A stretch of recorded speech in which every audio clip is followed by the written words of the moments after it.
What it is, what it do, cyber world. It is your girl, the one, the only, Ash Brown. And this is the Show. Over 1,900 episodes since 2014 and growing. None of this is possible without you guys. So I thank you so, so very much for all the support, all this love. It's made a huge difference. 500,000 streams around the world. Again, this is all on the course of you guys. All the shares, the cares, it makes a huge difference. So I thank you guys so, so very much. And because you guys love on me so much, I get to talk to amazing, phenomenal people, just like the Mavericks. Yes, Dr. Kenneth Maverick and his lovely, lovely wife, Miss Amy Maverick, are joining us today. How are you guys? We're good. We're great. Thanks, Ash. Thanks so much. We're excited to spend some time with you and your audience. Absolutely. So where are you guys today? Where are you located today? We're in San Antonio, Texas. Ooh, San Antonio. In our home, hiding in a quiet spot from our 3 children. Fun times. It sounds like you guys are enjoying some beautiful fall weather. I'm in Atlanta, and so it's starting to slowly cool down a little bit. We had our first semi-cool day today in probably 100 days, so it's getting to be fall. It is. So I really appreciate you both coming on and chatting with us today. So I want to get into it. What is the origin story of Maverick Distilling?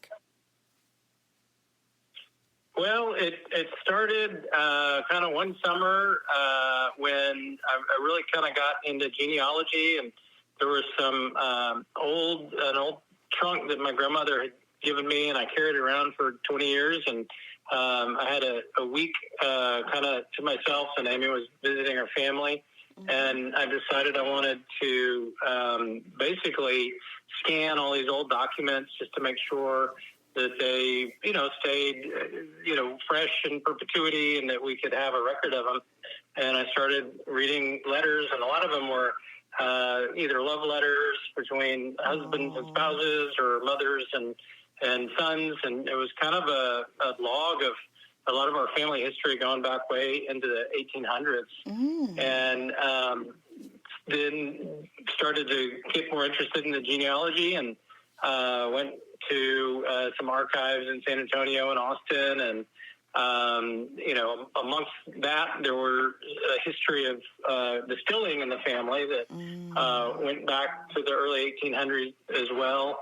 It included brandy and wine, and when they came to Texas, there was even a whiskey that story. And so we at the same time, I had a buddy of mine who had just gotten back from Afghanistan, and he was really thirsty, and he kind of inspired me to and he helped as well. His name is Steve Maturo, and we basically made a homemade still and started distilling on the back porch, and kind of one thing led to another. Awesome. So what was the catalyst that kind of helped you guys turn this into more of a business than it was a passion project? Well, it was kind of a nexus of several things.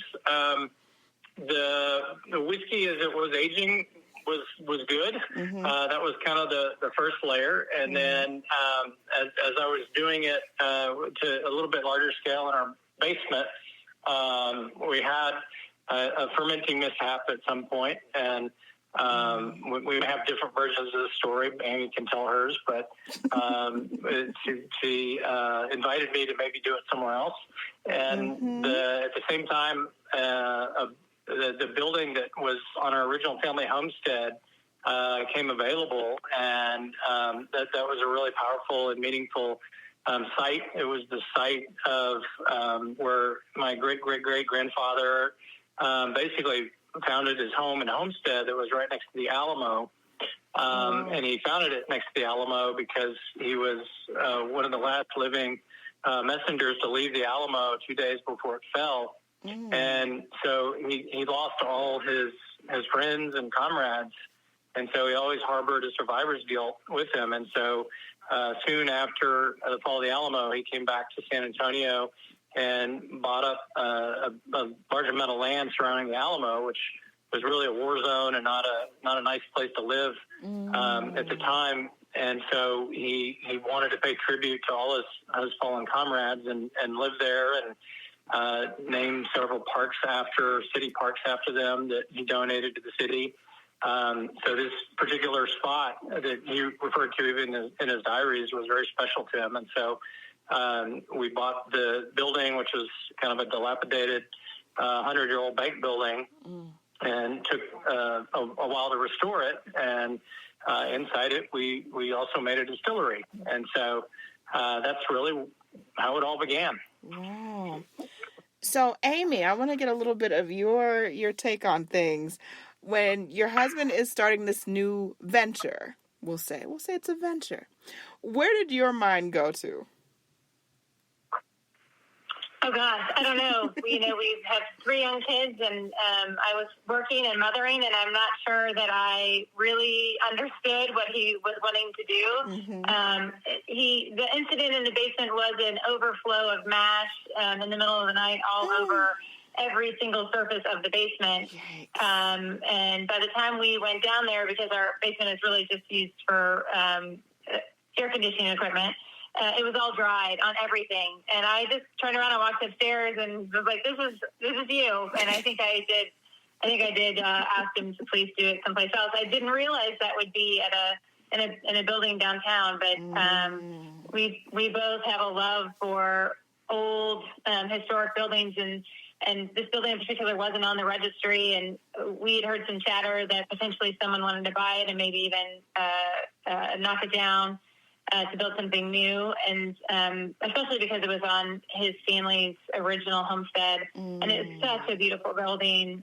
We really wanted to get in there and restore it. And so kind of one thing just led to another, and here we are, owning a distillery downtown San Antonio. That is awesome. So what would you say has been your proudest moment with this brand, with this company?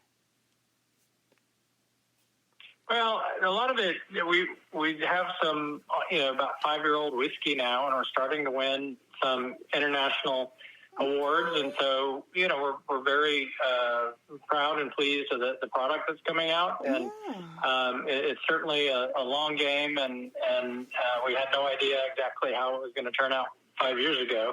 But I think the most rewarding thing is really just the people who kind of wander in, and a lot of them are tourists or traveling internationally, and it's really a connector to downtown San Antonio. And everybody knows the stories of the Alamo and Davy Crockett, but there are a lot of kind of corollary, smaller stories and interesting kind of histories that really we're just trying to keep alive. The other thing that's been extremely, kind of rewarding is just the connection that in going back in our own family history, finding connections to other families in town. And, back then there weren't that many people. And if you go back far enough, there's some connection to almost everybody and every family. And we've really discovered that, in the grand scheme of things, we all have more in common than not. And, that's been very gratifying. Yes. Now, what are some of the offerings that you guys have currently? So we have about 12 different distilled spirits now. And so we have several whiskeys. We have a 2-year-old straight bourbon. We have a 4 to 5-year-old bourbon that we call our private reserve, which is basically our 7 best barrels that were 4 years old this year. And next year they're going to be 5 years old, and we're going to continue kind of rolling that over. We have a gin that we make out of local and Texas botanicals that is very unique to the kind of terroir of South Texas. Right. And the gin has ingredients. We use ruby red grapefruit from the South Texas Valley. There's a pecan tree in our backyard that we supply the pecans. There's a bay leaf in our backyard. There's also some rosemary plants at one of my medical offices. And then there's an ingredient called Mexican mint marigold that we actually grew inside the distillery and planter. So we really try to incorporate, local ingredients and to try to create a unique taste for everything. Yeah. In addition to the gin, we have a rum that we've also aged in our whiskey barrels. We have an agave, which is essentially Texas tequila, that we've also aged in our whiskey barrels, and a number of others, but those are kind of some of our unique offerings. Yes. Now, it sounds, Amy, Kenneth, I may have to come by and visit you guys to pick up some herbs, because it sounds like your backyard has it going on. It sounds like you guys have a really, you struck gold there with that backyard. Sounds good. Good stuff. We've made some connections with local farmers. Our corn is sourced, basically 20 miles down the road with several local farmers that are, a handshake away, basically. It's been fun to really connect with, kind of the local agricultural scene as well. And they're grateful to have their corn put in a whiskey, and the corn in this particular region tends to be a little sweeter because our summers are really hot and the flavors get really intense. And so that's why our whiskeys and our bourbon tend to have a little bit of unique flavor too. Gotcha. Now, the process for the different spirits, everyone knows, there are different processes with it. Are there any in particular that you all feel as though you've tweaked, or that you feel like you do a little bit better than maybe some of the other distillers?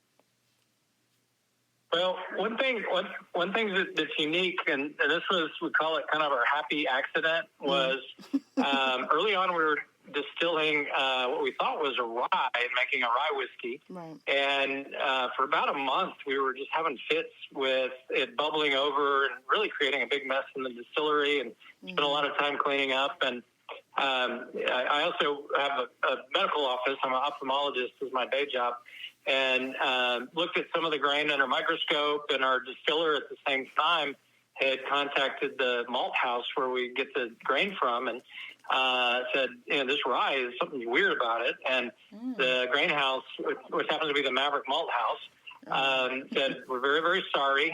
We mislabeled several bags, and these are like 2,000-pound bags.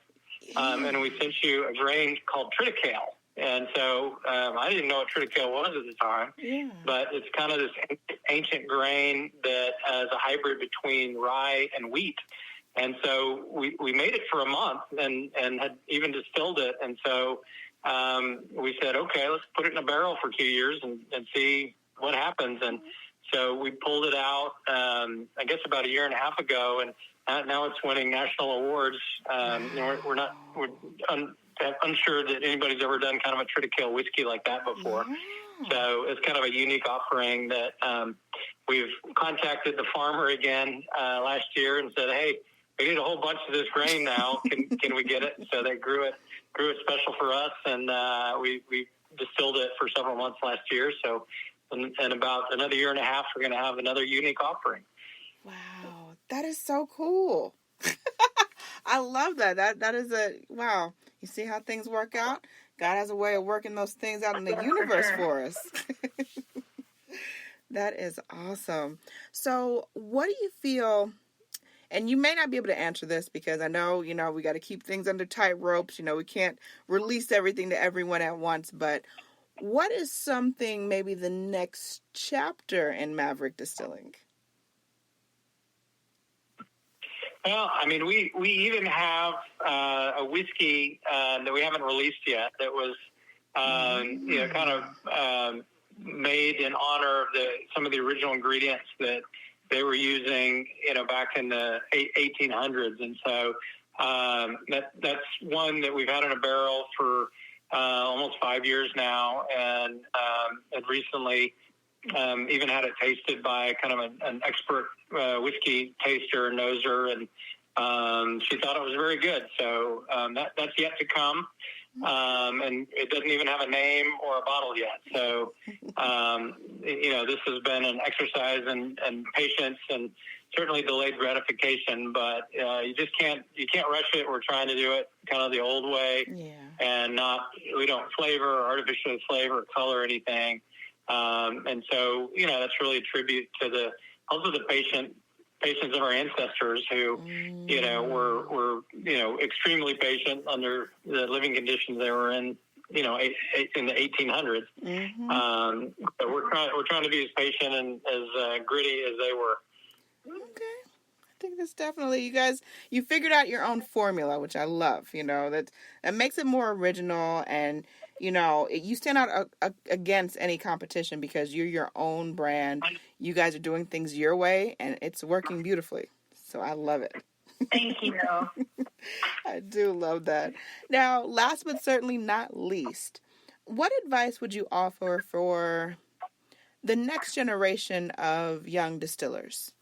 It could be the college grad or the newlywed couple that's like, you know what, maybe we ought to try this distilling thing. I mean, there's so much a history of distilling, going back to the United States, and it really defines a lot of regions and even parts of history. I think the common thread is the ones that, have kind of stayed the test of time.